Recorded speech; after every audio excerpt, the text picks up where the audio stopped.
I kind of like this. I think we'll hang out in the dark today. I'm all glowing. How about that? Welcome into the Voice of College Football. It's our Monday show, our Tuesday show, our Wednesday, Thursday, and Friday show. It's a Monday through Friday show is what it is. It's the college football show. Appreciate you stopping by. Leave those comments and questions there in the chat. Tukey G in the door first. Time for college football. Will something. Yes. Thank you, Tukey G. Tukey G will get another mention in the show. It's coming up. Spoiler. I am not going to let you know right now, but Tukey G's name will be prominent within the show again. Appreciate you being here at the Voice of College Football again, Monday through Friday, 4 p.m. Eastern Time. Spring football is underway. We just concluded our Ohio State Buckeyes show that we typically do on Wednesday. We fired that off on a Monday this week with Steve Hellwagon and Tony Gerdeman, as we typically do. Spring football, they just got done talking to this guy, Ryan Day. You may have heard of him. Also, Matt Patricia and Brian Hartline. So the two Ohio State coordinators and the head coach of the Buckeyes, the national champions. That is over on the Ohio State channel. Check it out. We're also looking forward tonight. I've been invited by Corn Nation and one Minnie Hunt to appear on their show tonight. So be looking out for that. So that's coming up at 9 Eastern, 8 Central on Corn Nation. I'm going to find the link and I will post that somewhere in the community page tonight, and also over on the Nebraska channel, of course, with our Husker fans possibly wanting to hear from me. I don't know. But they were kind enough there at Corn Nation to have me on tonight to talk Nebraska football. And this little baby right here, Disputed National Champions, that's the book. It's about the 1990s, but it's not a history book. It is about taking all these very fine seasons from the 1990s and throwing them into the grinder of the BCS, the 14 playoff, the 12 team, and the 14 team college football playoff. It's a good book. People like it. People are making fine comments about that. And I truly appreciate everyone who has left a review on Amazon. I just got another request today for a signed copy, which I have my writing hand. I basically have carpal tunnel at this point. Thousands and thousands of signed copies, or maybe 17, something like that. 17, 1,000, I don't know what it's been, but we're signing copies of the book. So if you would like that, let me know. MarkRogersTV at Gmail. You can let me know if you would like a signed copy. Jackson's here. It's a show and Jackson's here. It is a show. Jackson, we appreciate you. He's been a member here for 19 months. I don't even think I've been here for 19 months. 152 days until week 0. Iowa State, Kansas State. I'm looking forward to that game. That's a real week 0 game. Iowa State, Kansas State. We could look back at the end of the season in December and say, you know what, that Iowa State, Kansas State game, that decided the Big 12 championship game participants. So a real game in week 0 of conference game. And I know Nebraska played Northwestern, they played Illinois. And then, of course, we had Georgia Tech and Florida State last year, but nobody thought Georgia Tech was going to compete for the ACC or those other teams in the Big 10. Both of these teams should be major factors in the Big 12. 157 days until week 1. That would be that Thursday night. Oh, man, Jackson would be ashamed of me. I can't remember who's playing on that Thursday night. We'll look it up here in a second. 159 days until the week 1, Saturday. And then what I love about college football opening weekend on Labor Day weekend, you got Thursday, Friday, Saturday, Sunday, Monday, 5 consecutive days of college football.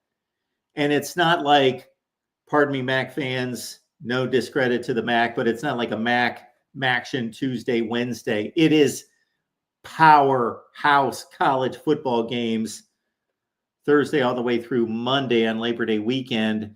And yes, Notre Dame, Miami, and South Carolina, Virginia Tech are the showdowns on I guess those are on Sunday, right? However it shapes up. And then it's like a maze reading through Jackson statistics. 161 days until North Carolina TCU. So that would be the Monday night game. North Carolina TCU, Bill Belichick. We had Melissa Treebwasser here from her Frogs, I don't know what it's called, TCU podcast. It's the TCU podcast with Melissa Treebwasser. And she checked in last week or the week before. And she was all geared up to make the trip out to North Carolina. Well, she was first geared up about the TCU women's basketball team. But to see Belichick, TCU on that Monday night. Good stuff. Thank you, Jackson. We have left the call-in line there in the chat, so please check it out. The call-in line is there. Do you guys like no lights? No light. It's 4 o'clock in the afternoon. And I don't know that it's sunny right now. I don't believe so. I've got the, obviously, I've got the shades pulled. And, yeah, it looks pretty gloomy out there because otherwise I think it would just be shining through here. But we'll go with some mood, some effect, little vibe, little atmosphere here. Speaking of which, a perfect segue, Mark. This is why I'm a professional. We go from talking about the mood, the nighttime look right here, right into the launch of our late night call-in show. Yeah. We're starting up a late night call-in show the way we used to do it. Been hearing this consistently. Thanks to all of you. I'm glad that you care. So I'm not complaining that I hear about it. Thank you. Thank you. Glad somebody cares out there. And people would like a late night call-in show. So instead of saying, hey, it's going to be on Monday night or it's going to be on Friday night, no, we're going to mix it up. We're going to move it around. We're going to make it fun. We're going to make it unpredictable. And you will find out each and every week. At the beginning of the week, you're going to find out when is the call-in show. Okay, we'll do it that way. I said that we still had another Tukey G mention in the show. Well, we do because Tukey G selected the first call-in show. So we will debut this on Friday, April 11th at 11 p.m. Eastern Time. Friday, April 11th, 11 p.m. Eastern Time. That's our first late night call-in show. And then every week, we're going to select somebody different. Could be you. Could be a poll. We could take a poll. We could do all sorts of different things. Select a name out of a hat. We could, I don't know what we're going to do. We'll come up with a wheel, like whether it's Wheel of Fortune wheel or it's a big Price is Right wheel, or oh man, I had a movie reference there, but I couldn't come up with it. That's all right. If you can't catch the show Monday through Friday, 4 Eastern, everyone, can't catch that live, or you don't want to look at me, even with this fabulous red display of our colors here at the Voice of College Football, I kind of like this. Even if you can't catch us, and I don't know why you wouldn't go to all ends to be able to catch the actual video of these shows, of course. We do let you know that you can catch the audio. The audio is available on your favorite audio platform. You know those: Apple, Amazon, Spotify, and the like. All right, let's see who else is in the chat that we're going to pick up on our topics for the day. Keep in mind, again, phone lines open. Point number 2, we've got a nice guest coming up a little bit later. I believe at about 5 Eastern, we got Stephen M. Smith. And I got to tell you, Stephen M., I'm going to have to look up his banner because he was with another site for so long. Okay, he's the co-host of the Bama Standard. Yes, he's also coaching high school football in Pell City, Alabama. So that's Stephen M. Smith showing up to talk Alabama football camp. They're about halfway through spring practice, and Kalen DeBoer, of course, needs to get the boys in shape. I know we should get the show started and not continue promotions, but I got to get to this one. We've got our On the Move show. This is a must this week, folks. It's a must every week. Who am I kidding? 1 p.m. Eastern time on Tuesday.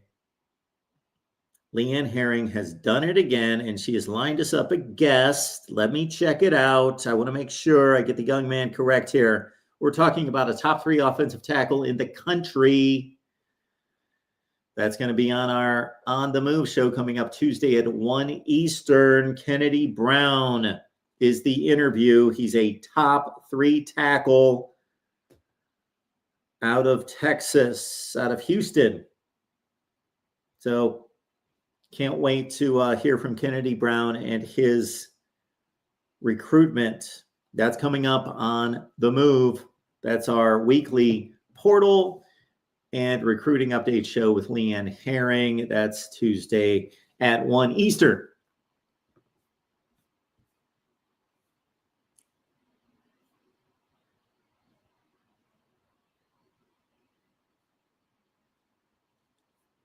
Jackson is owning the chat. It's good to hear from Karen as well. Happy Monday. All right, so let's get to the topic of the day. Disputed national championships. The links down in the description section. Now, the topic of the day, certainly not a mastermind of mine. You hear this bandied about from time to time. So we had a coach just win a national championship, his first. So Ryan Day goes off the board. Mac Brown, however, retired, having won a national championship at Texas in 2005. We only have, 3 coaches currently coaching who have won national championships. Only 3. Ryan Day, Kirby Smart, Dabo Sweeney. Correct? Yes. Nick Saban took like 47 national championships with him when he retired. Who's going to be the next to join those 3? Only 3 coaches. I am going to guess that if we went year to year to year to year back through history, that it would be difficult to find another time in college football history in which there were only 3 coaches currently coaching that had won national championships. I think we're moving into, and we already to a certain extent have moved into a new era of college football where the recycling of these coaches, number one, there's enough money to pay them off. There's enough support coming in to pay these coaches off. If they're not doing the job, get rid of them. Number 2, there's a move to the NFL, of course, which has always existed, but there is more similarity between the games, the 2 levels of the sport between the NFL and college football that did not exist before. You did not expect that Joe Paterno or Bobby Bowden was going to go to the NFL. Not that they did not have opportunities, because they did, but it just wasn't them. Once Lou Holtz dipped his toe in the NFL for 1 season with the New York Jets in 1976, he was not going back to the NFL. It didn't work out for Steve Spurrier. Basically, there was a bigger gap between the 2 styles of play and the way the game was run, both on the field and off the field. And the organization of the sport was so incredibly different that you had college coaches, you had NFL coaches, and there was less overlap. Of course, there was still overlap, but there was much less overlap years ago. Now there's more overlap. Therefore, coaches are going to take off like a Jeff Hafley from Boston College as the head coach and just say, you know what? I don't want to deal with this. I'll go coach a position in the NFL. Chip Kelly, Gus Malzahn this offseason. Chip Kelly this offseason or the previous offseason, going from UCLA to Ohio State as a coordinator. And of course, then again, we see the move made by Gus Malzahn, done with head coaching, at least for now, at UCF to go to Florida State. So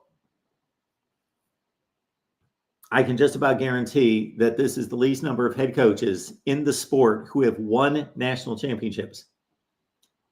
There's only 3. So who is next? I think that there are 2 obvious guys that come to mind immediately for me. I'm seeing Dan Lanning and Minnie. Thank you so much for joining us. Appreciate that. Again, it's going to be at 9 p.m. Eastern time tonight with Minnie on Coronation, and I will pull up exactly where we're going to be located, where you can grab the link. And we're going to post that after the show as well, both here and on the Nebraska channel. Dan Lanning. Yeah, so Dan Lanning's the first guy that comes out of my mouth. That's the first guy I think of. Dan Lanning. He's got everything. He is the Ryan Day 1 year removed. Basically, it would not be a surprise if we were sitting here in 1 year and Dan Lanning had just won the national championship. He's got a recruiting powerhouse. He's got money flowing out of his ears. And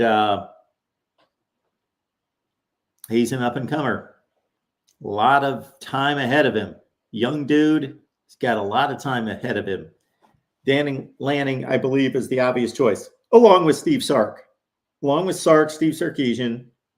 Those are the 2 guys that I think are just far and away removed from everyone else's candidates to win the national championship. However, I don't know that there's that much of a drop to Marcus Freeman at Notre Dame. And Minnie said James Franklin. Absolutely.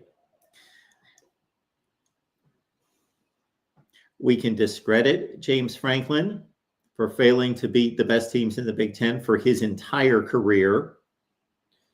Or we can look at 2024 as a bit of a breakthrough for James Franklin. It can be sized up both ways. If you want to take the glass half full approach for James Franklin and Penn State football in 2024, it's that they finally reached the playoffs. They won multiple games in the playoffs. They made the Big Ten championship game. They went 11-1. They've never done that. They've posted a bunch of 10-2s, but 11-1 in the regular season for the first time. Made their first Big Ten championship game, as I mentioned, since 2016. They were 1 field goal away. They were 1 play away from going to the national championship game. Those are all pluses. Their quarterback, Drew Aller, is coming back this season. He might be the best quarterback in college football. Now, the best quarterback in college football going into 2025 versus the best quarterback coming back in other seasons is not on the same level. This is not yet, and it may never will be, Deshaun Watson, Trevor Lawrence, Bryce Young, CJ Stroud. This is not, it's not that guy. And I don't know that he's going to be that guy.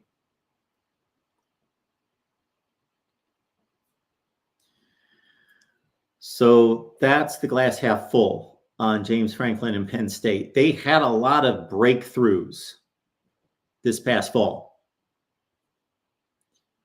If they would have gotten whacked in the semifinals, then I think we put a different spin on this. But, oh man, they completely outplayed Notre Dame in the first half. They should have had a double-digit lead. But they blew it. Okay.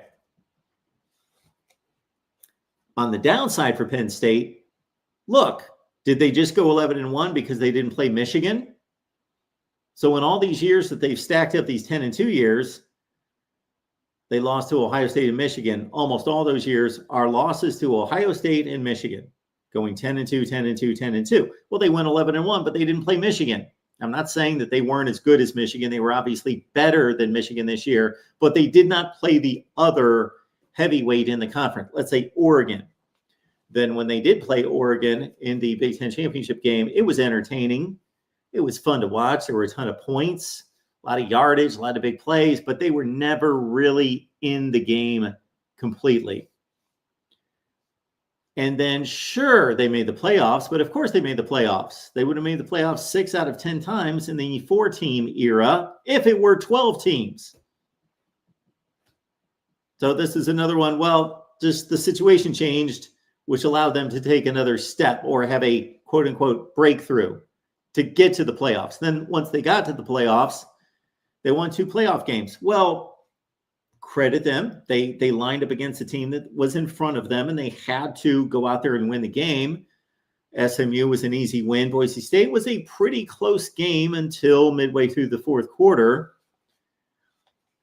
But they basically beat 2 teams that would have never made a previous playoff, and they beat 2 teams that would finish 4th or 5th in the Big Ten. So it's not like they haven't beaten these teams before.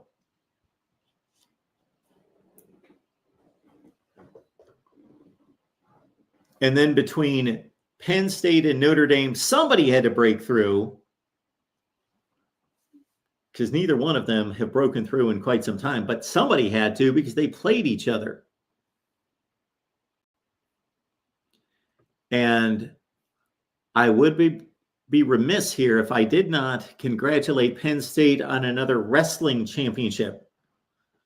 I was unaware of the big wrestling championship by Penn State. Congrats, boys. Well done. I think Penn State's loaded this year. We had Marty Lee from Rivals on a couple weeks ago. Let us know that the entire 2 deep on the offensive line is back, excluding one guy. Both powerhouse running backs, Nick Singleton and Katron Allen, back. Drew Aller's back. They picked up Kyron Hudson at wide receiver. He's got the potential to be better than anyone that they had, even though they lost Trey Wallace to Ole Miss. And the defense is always good. And they pick up Jim Knowles from Ohio State to coordinate the defense. If we didn't know history being Ohio State's got the best talent, history being that Ohio State either destroys Penn State or they find a way to beat them. It's a little bit of both. Sometimes they blast them. Sometimes they come back in the fourth quarter like they did this past year.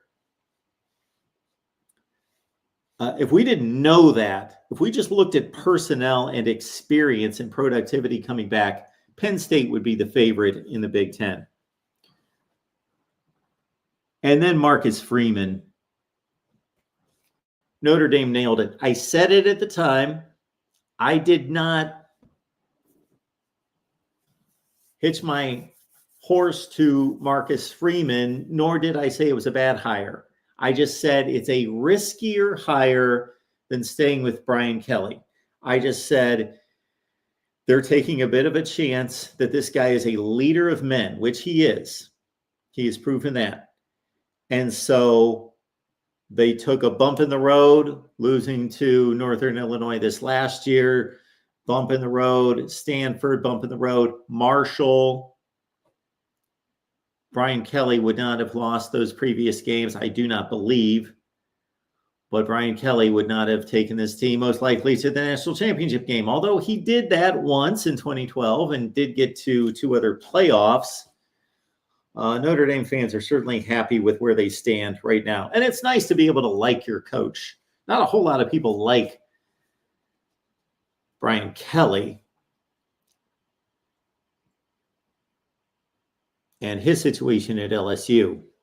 And he's not won a national championship. So it's Brian Kelly in this discussion. Well, of course he is. But at the head of the list for me is, if I had to order them, I'm going to hold myself a little bit more accountable than just putting them on tiers the lazy man's way.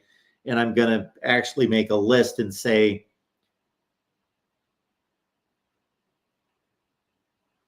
I'm actually going to say Steve Sarkisian, number 1, Dan Lanning, 2.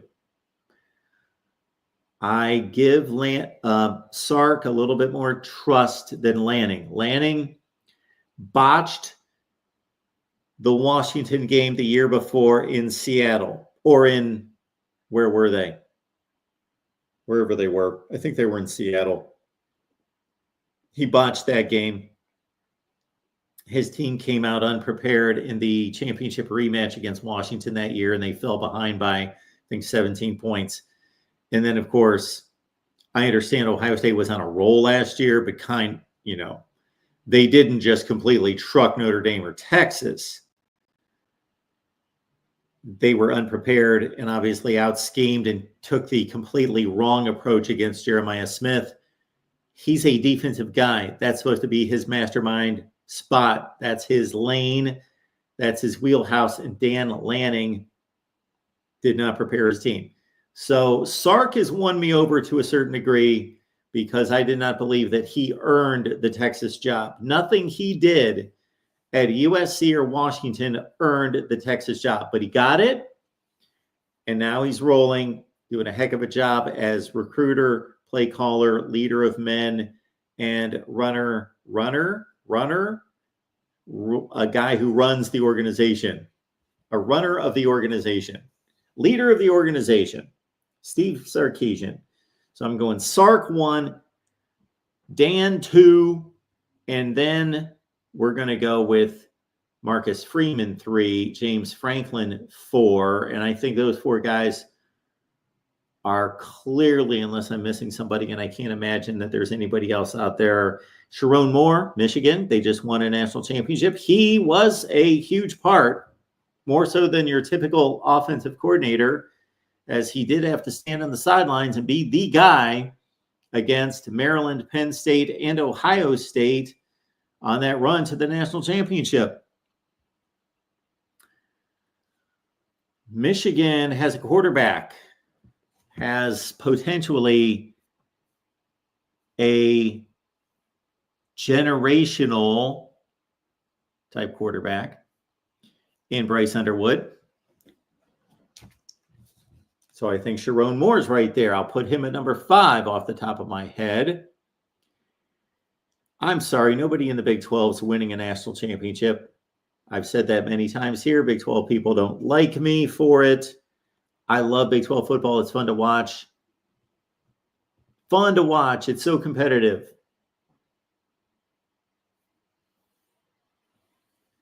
We should try this year. When I predict the games, especially when they go into conference play, keep my winning percentage per conference, because I'm guessing that it would be the worst in the Big 12 because they play the most unpredictable football.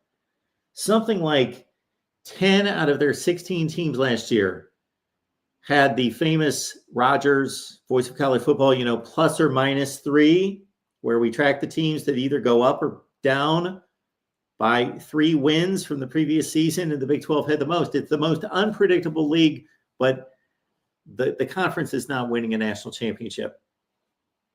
So strike the entire conference off. The ACC, Dabo's won it. He's off the board. He's one of the 3. And then you've got Mario Cristobal at Miami. They have the resources to do it. If this were the previous era, actually Mario Cristobal would have a better shot, because if Miami would ever get right, and they kind of got right this season at 10-2, 10-3 after the bowl loss, they kind of got right. If Miami would ever get right, they would march through the ACC and only be challenged by typically Clemson and Florida State, and they would be in the playoff a lot in a 4-team playoff. That would serve them better than getting to this 12-team playoff and having to go through 3 to 4 teams. So Mario and Miami, to me, they are next on the list. Where are we putting them? Number 6. And I'm doing this all shooting from the hip. So if I miss somebody, it's not because I've got this prepared and I'm going down a list. That's a list of our promotional initiatives there. That is the show rundown right there, folks. That's it. Shoot it, frame it. There we go. Hopefully I wrote nothing there that's inflammatory. Okay, Amazon links in the description section of all the videos. Got to remember that. When you shop on Amazon, please use the link that we provide. Also, again, you can just listen to us. If you don't want to watch me, you can listen on your favorite audio platform. We also have social media that you got to catch up with, and we'll talk about that in just a minute. And again, I'm excited about Tuesdays on the Move Show, 1 p.m. Eastern Time. That would be Leanne Herring and myself talking recruiting. And we've got a great guest again, one more time in. Got to unlock the phone. Got Kennedy Brown, one of the top 3 offensive tackles in the 2027 class. So we are appreciative to Leanne and Kennedy Brown for showing up on Tuesday. That shows on the recruiting channel. That's every Tuesday, folks.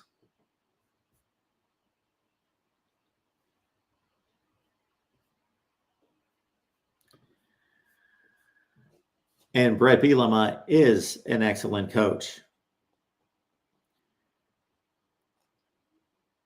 Illinois football has largely been atrocious since the early to mid 90s. Jeff George and company, they had a nice run. It was one of the best programs in the Big Ten in the 80s.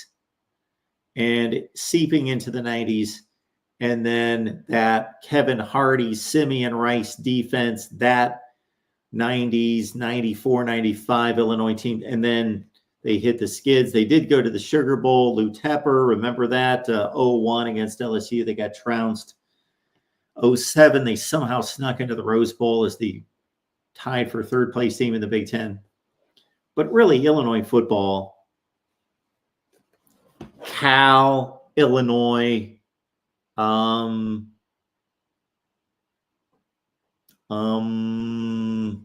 Georgia Tech. No, Georgia Tech's done better than Illinois. They went to an ACC championship game just about 10 years ago, and they went to the Orange Bowl twice in the last 15 years. Yeah. Arkansas is way above Illinois. So it's been one of the, out of the Power 70, one of the 10 to 15 worst programs in the last 30 years. And Brett Bielema shows up. And yeah, Brett Bielema, I have always been impressed with Brett Bielema, always been a fan. And there's no way he can win there every year, but takes over a bad team. He lifts them to a respectable 5-7 that if you go back to that season of 2021, it must have been, they're actually better than that. They won some pretty impressive games. Then they come back and, you know, they took Michigan, the team that won the Big Ten championship in 22, to the final play of the game. They had a really bad luck loss in the bowl game. But anyway, they go 8-5 with an excellent defense. And then they did pull back the next season at 5-7. Then they come on like gangbusters this last year. They had one of the tougher schedules in the Big Ten. They went 10-3 and won a bowl game. But Illinois, Brett Bielema's not on our list. He's not winning a national championship at Illinois. Sark, Lanning, Freeman 3, Franklin 4. Can't remember who I put 5. Mario Cristobal 5. Or was there somebody else? And then there was somebody else, then Mario Cristobal. Got to talk about Josh Heupel. Got to talk about Brian Kelly. Got to talk about Kalen DeBoer. I was just in a meeting today where somebody denounced Kalen DeBoer and that he's not long for Tuscaloosa. Doesn't fit that job. I don't know. I think Kalen DeBoer is well capable of winning big at Alabama. I think he will do just fine. So I would put Kalen DeBoer actually above Brian Kelly. He's taken his team to a national championship game at Washington. Lincoln Riley. Josh Heupel. I would put Heupel ahead of Riley just because of the current state of his program. Nico, has one season down, probably the next two. What about Ole Miss and Lane Kiffin? Could they ever win a national championship at Ole Miss? I think they could. They could. Are we holding our breath, expecting that to happen? No. But Ole Miss can win a national championship. That's another question. We've run down these coaches, and I think Dave's here says BK is never winning. Let's understand that phrase has been made regarding other coaches, Jim Harbaugh, Ryan Day, and others. But I get your point. It's your opinion. I would not say that myself. I would not bet on Brian Kelly's side. If I had to wager money, I would bet it against him. And then, is there anybody else out there? Any other programs? Lanning, Riley. I think we've hit everybody. I cannot think of anybody else who would have a shot of winning a national championship. The next guy on the list, well, Brent Venables is at a blue blood program, and it's not working out too well with 7 losses in 2 of the 3 years that he's been there. So Oklahoma is a far cry from winning a national championship right now, but that can change. So Brent Venables has to be put on the radar there. He's a long shot. Billy Napier at Florida.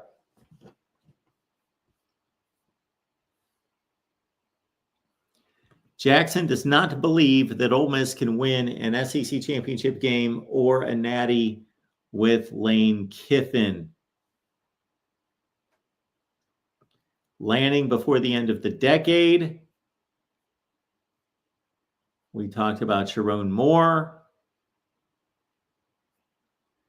And we have left everybody off the board. Dave's here. Everybody's off the board that's won a national championship.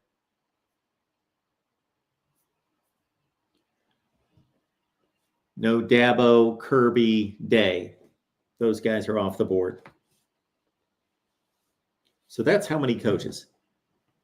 Sark, Lanning, Franklin, Freeman, Cristobal, Riley, BK.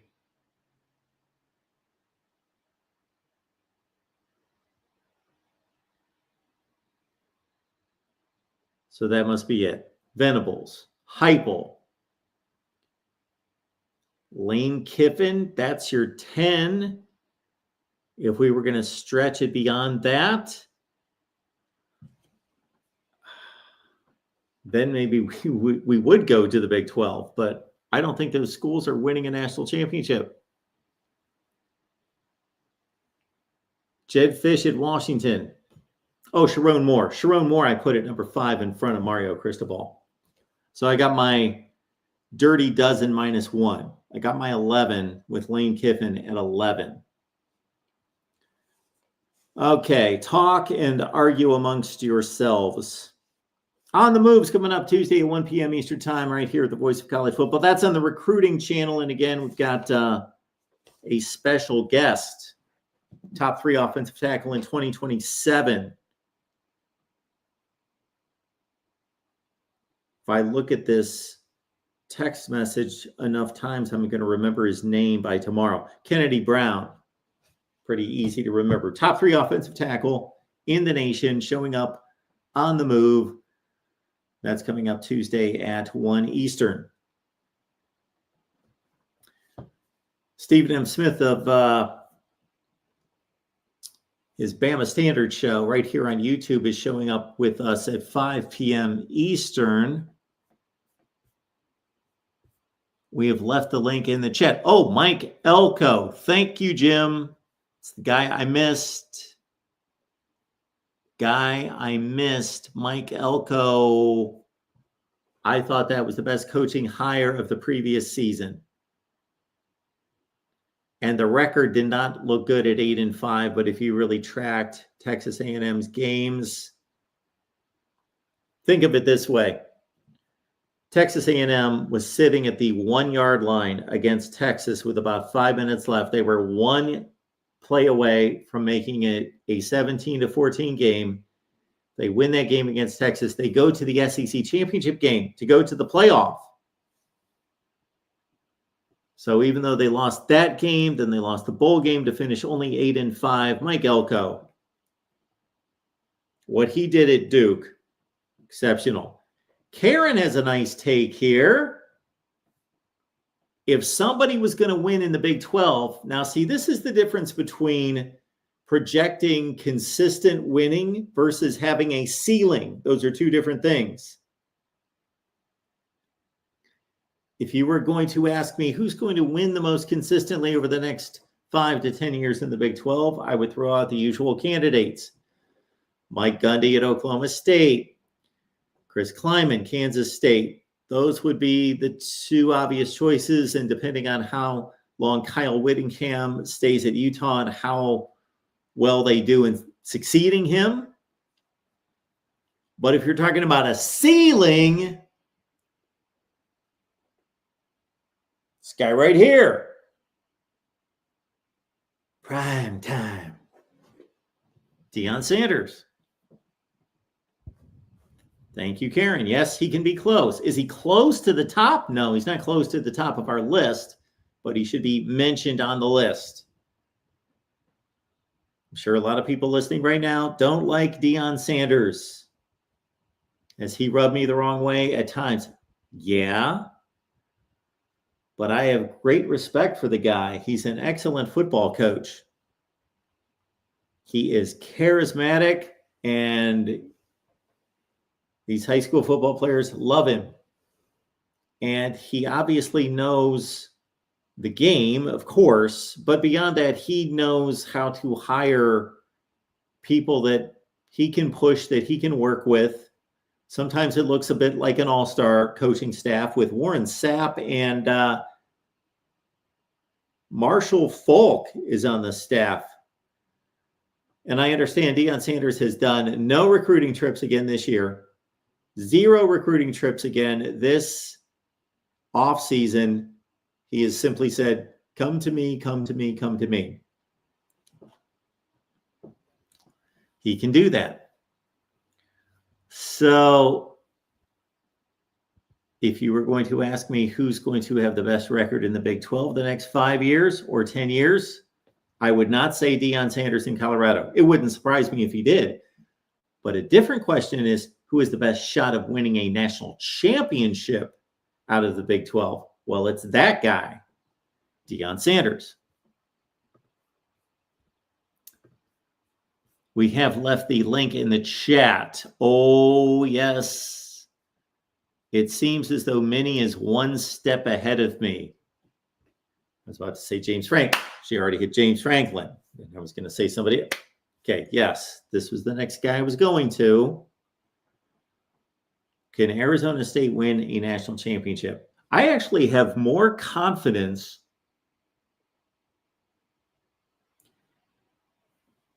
in the Big 12 winning a national championship right now than I did a year ago.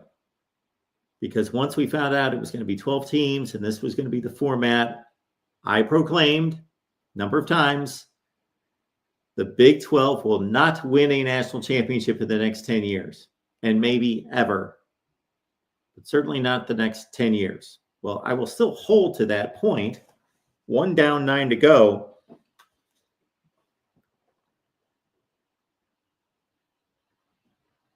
If Arizona State could have made one more play, or if an official would not have made one more call, however you want to look at it, if Arizona State would have survived against Texas, the cachet for that program, the cachet for that conference versus all of us that are college football fans that watch it all the time and can appreciate when two teams are that close, then we can appreciate what Arizona State did. But the bottom line is that they just lost. So to most of the public, they just lost. It doesn't matter to people that they could have won, probably should have won. I believe we're the better team for most of the game. But man, Arizona State, Kenny Dillingham, the youngest. I don't know if he still is. He was the youngest coach in college football, major college football, certainly when he was hired at 32. And he's tearing it up. All right, we got more names coming in. Oh, we got two interesting ones coming up. We're talking about big long shots. Dave's here, says Fran Brown. If he changes schools, yes, maybe. If Fran Brown gets an elevation to, I don't know, if Lincoln Riley gets fired and they hire Fran Brown, or if Mike Norvell gets fired and Florida State hires Fran Brown, oh, there's an early tip for you right there. If we were sitting here 1 year ago, we were this far in this conversation and it mentioned this many coaches and did not mention Mike Norvell. Thought that was a Florida State helmet. Mike Norvell, Florida State, yeah.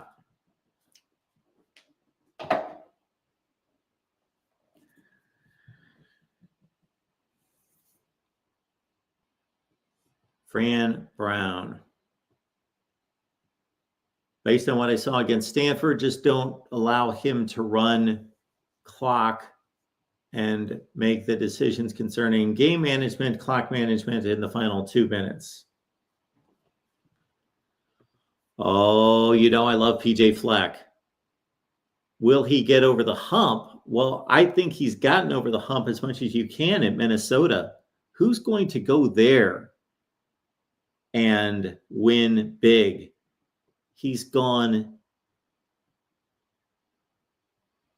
11-2, 2019. He had a couple of 9-4 years. He's coming off an 8-5 year. Now, PJ Fleck has no chance of winning a national championship, but maybe he goes somewhere else. The best dark horse. Edward asks between Billy Napier, Brent Key at Georgia Tech, fine coach, Brad Bielema, Jed Fish, and Mike Norvell. The two guys on the end have the best chance because they play,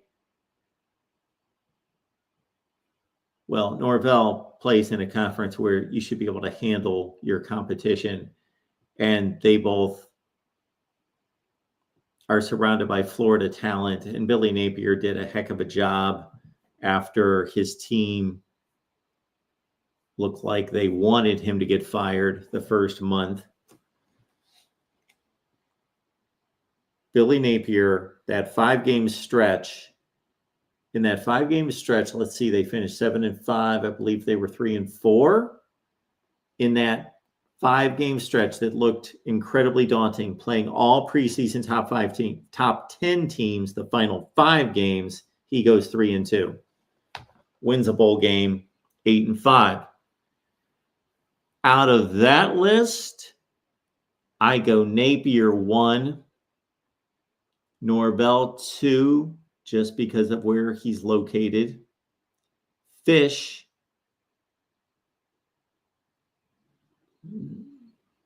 Bielema, Key. If the SEC and the Big Ten get their way, which we understand that they're going to, they're not making a proposal. They're basically making an announcement that this is the way it's going to be. 4 guaranteed spots, that gives Brad Bielema some help. Some hope, too. Some help and some hope in the Big Ten. Dave is a big fan of Fran Brown. Dave, can we see just 2 more seasons out of Fran Brown? I like to see multiple situations. I like to see different types of seasons play out with different. It's like the Joe Gibbs accomplishment of winning all those Super Bowls, 3 with, what was the distinction there? Anybody in the chat, what was the distinction of Joe Gibbs, Washington Redskins, winning 3 Super Bowls? What did he accomplish that was unique in winning those 3 Super Bowls? Anybody in the chat?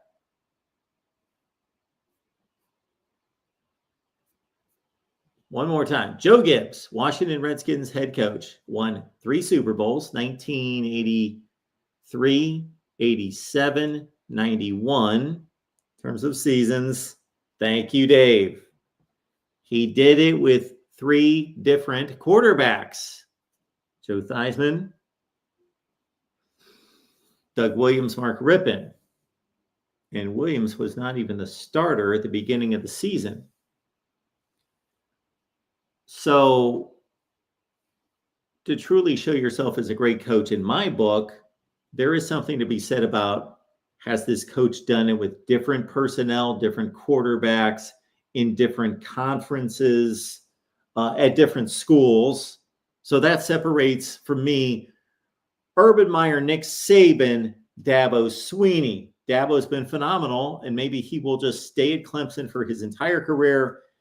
And if he does anything close to what he's done over these 15 years at Clemson for the next 15 years, let's say, he's one of the greatest of all time. He could retire today and he would be one of the greatest of all time. It would not be a knock on Dabo, but I would say, well, he did it at one place. There is something about being able to go somewhere else and prove that you're so good that this takes away any kind of doubt that you fell into the right situation, that you just showed up and you did a great job, but you just did it there. Dabo's just done it there. Who are the other coaches who have only won in their one particular place? Bill Snyder would be an example, but nobody won in Kansas State. So I don't think anyone's discrediting Bill Snyder. David Shaw has won at one school.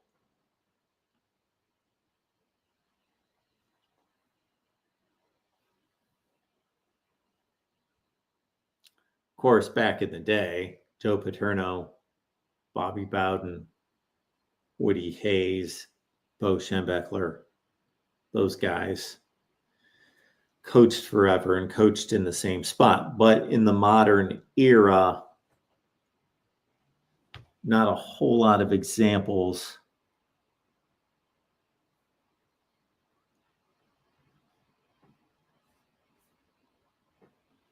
Right there.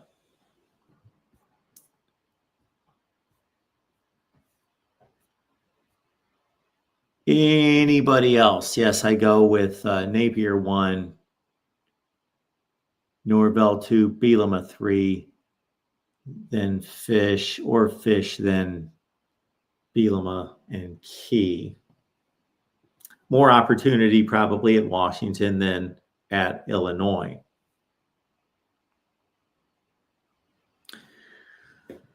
Our late night call-in show debuts the week of April 6th, but we're going to be on April 11th. So again, we've had requests come in that want the late night call-in show, and so we're going to reintroduce that. Launches the week of April 6th on April 11th, that Friday. But don't lock it in for every Friday, because it's not going to be every Friday. It's going to be whenever you decide. So we'll figure out a fun way each and every week to decide for the next week when we will have the call-in show. But the first one, thank Tukey G. He let us know Friday, 11 Eastern. That's Friday, April 11th at 11 Eastern.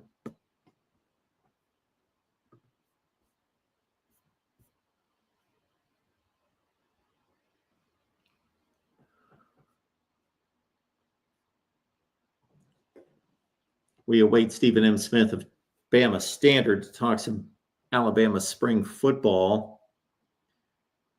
I'm going to check to see if we got our customary SEC notes this week.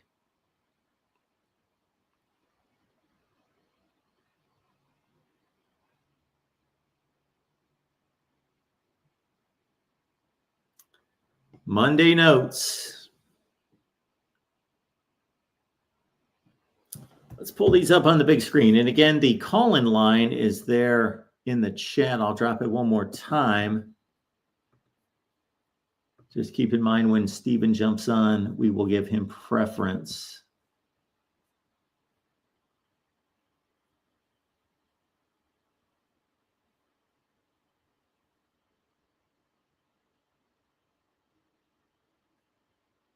Tukey G, it doesn't matter if that time works for folks. Just that's when we're doing it that week. The next week, it might be on a Tuesday, late night, early morning at 2 a.m. And it might be Wednesday at 10. It's going to be all over the place. Our call-in show once a week. You make the call. Tukey G made the first call April 11th at 11 p.m. Eastern time. Urban Meyer versus Nick Saban. I could argue that all night. Championship Saban, record Meyer, and Saban coached pretty significantly longer. So Urban Meyer's first year, so with major jobs, we're not going to count Nick Saban at Toledo and Urban Meyer at Bowling Green. Meyer's first year at Florida, I believe, was 2005. Yes. 05. He coached 05 through 18. That's 14 seasons. He missed one. Kind of missed two because they were ineligible when he started at Ohio State despite going undefeated. He really only coached 12 seasons. Nick Saban coached from 1995 at Michigan State all the way through 2023. That's 23, 24 and 5, 29 seasons. So Meyer 12, Saban 29.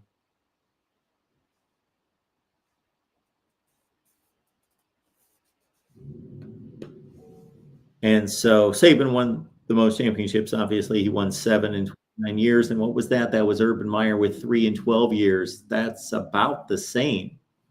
It's almost exactly the same. And on top of that, Urban Meyer had a better record. Can actually make a case. All right, let's talk Bama football. We got our buddy Stephen M. Smith here from the Bama Standard. Stephen, you are the Standard. We appreciate you being here. Appreciate you guys having me, Mark. This is cool. Absolutely. Let's talk some Bama football. Is Kalen DeBoer getting the guys ready for some work this August? What are those things that the team has worked on that has caught your eye? Well, right now, just the offensive philosophy, Mark, under Ryan Grubb, offensive coordinator now for Alabama, after spending some time with DeBoer at Sioux Falls, at Fresno State, and of course Washington. You now have Grubb's offense with the Crimson Tide. We're seeing more things, quarterback under center now. We're seeing a lot of that going on here. The run game going to be much so of a marquee facet for Alabama this season. After the last couple of years or so, we have not seen that run game in a big way as we used to have known to see it. So Ryan Grubb a bit more committed to the run game there. The passing attack, you've got 2 receivers in Jeremy Bernard and Ryan Williams, who are the big-time returners, but you have a room full of talent. Isaiah Horton coming over from Miami. You've got Rico Scott, who popped off the back half of last season. You have Jalen Mbakwe, who's gone from being a defensive back to now a wide receiver. You've got Jalen Hale, who could have been a starter last season if not for an injury in spring ball last year, and he missed all of last season. So you've got offensively, the idea is so far in spring ball, how can Alabama be explosive, but also keep the balance in the run and pass game at the same time? But of course, everybody's talking quarterback. You have 3 guys in this competition between Ty Simpson, Austin Mack, and Keelan Russell. Right now, Ty Simpson is the leader at this point, but Key Russ and Austin Mack really heating it up here for the battle of the backup behind Simpson. We got Stephen M. Smith on the line from Of course, his show is co-host Bama Standard. Also coaches some high school football there in Alabama at Pell City High School. And Stephen joining us for a long, long time here at the Voice of College Football, breaking down the Tide for us. I wanted to hit you up on the defensive side of the ball, some position groups there. I know that up front, Tim Keenan's back. LT Overton transferred in from Texas A&M before last season. Your thoughts about the defensive front and what work needs to be done there? I mean, a loaded group, Mark. You talk about Tim Keenan and LT Overton, two of your leadership staples, but Jamarian Latham back up for what this will be his 6th year.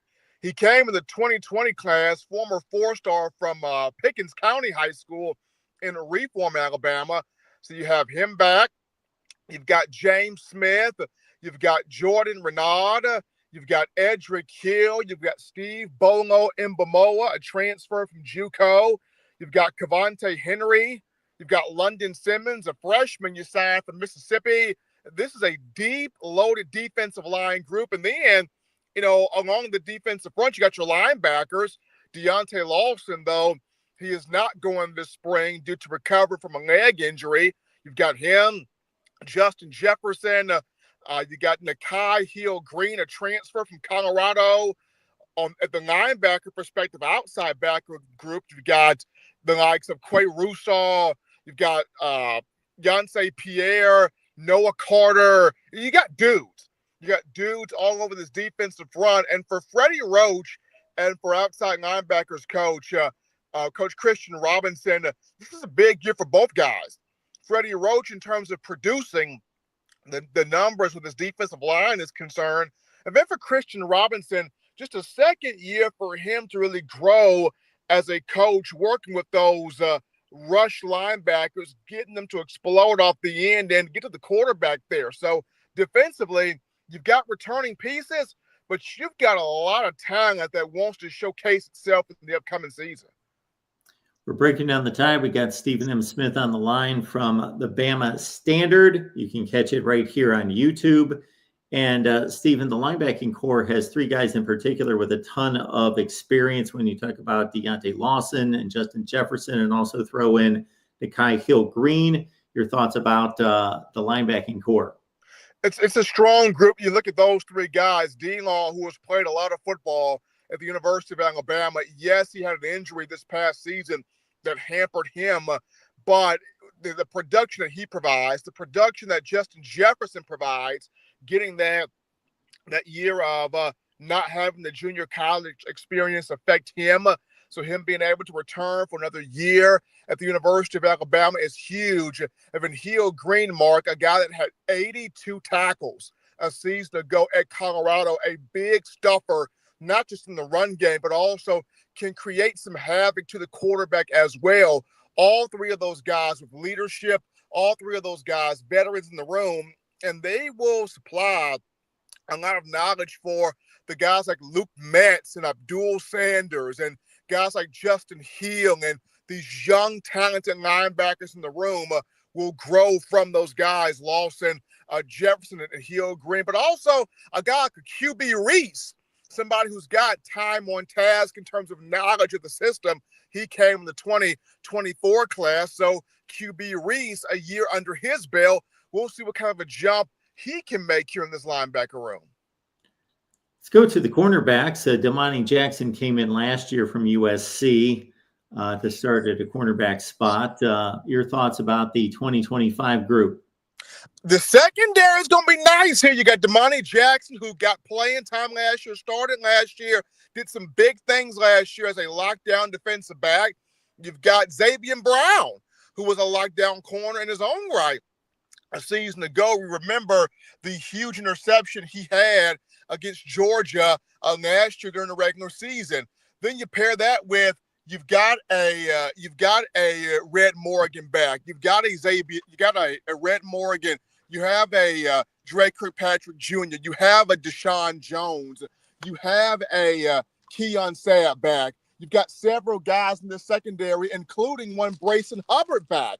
So this is a group that you've got talent across the board. And I've yet to mention guys like Zay Mincy, who popped off the back half of last year, the 6'3", 180+ pound safety. So there's guys all over this defensive backfield, Mark, that are going to get opportunities, that are going to be able to showcase to the coaching staff what they can bring to this team. And of course, you have a young guy like Deshaun Lee at 6'4", showing that impressive length in practice. I've gotten the chance to see quite a few battles here so far between Lee and Ryan Williams. Those have been some very intriguing five-star battles. Ryan Williams has won a couple of them, but Deshaun Lee not backing down from the competition, getting that long length in there and ripping some balls away from even the likes of Williams. Stephen, who do you think is the true freshman that has the best chance to make a big impact on the defense? Right now, it looks like Lee's going to be that, Deshaun Lee. That kid, Bama's going to be so multiple this year defensively, Mark. You can see a scenario where it could be Damani Jackson and Lee at both corner spots, and you could slide Xavier Brown as the nickel corner or the Husky. Like, Bama's going to look to be extremely multiple under Kane Womack, this being his second year as the defensive coordinator. So Lee, with that length, with that wingspan, could be the first freshman on the field this season to get a lot of that big-time playing go. All right, Stephen, we appreciate you stopping by. I want to make sure everybody's aware of the Bama Standard. Where can people find that, Stephen? They can find that on YouTube. That's every Tuesday night at 6 p.m. The Bama Standard every Tuesday night. Awesome. Stephen, good to see you, man. You have a great day, and we'll see you soon. Appreciate you, my man. Thank you. The incomparable Stephen M. Smith, the Bama Standard. It's right here on YouTube. We appreciate Stephen stopping by. And, of course, we got a Bama channel with our guys, Jackson Johnson, of course, Jeffrey as well. They do a Monday show, and I believe a Thursday show is the call-in show. You got Coach Johnny over there as well, Johnny Burks. It's a good show right there, talking Bama football.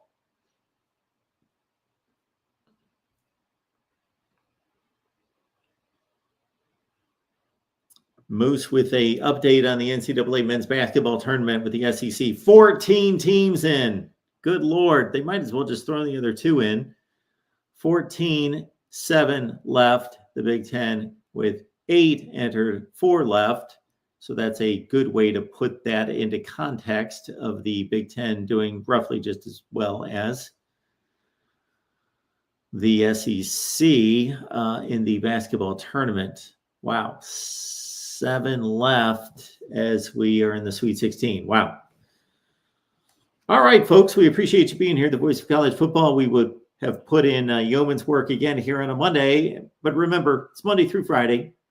Monday through Friday, 4 Eastern. And again, we want to emphasize the week of April 6th.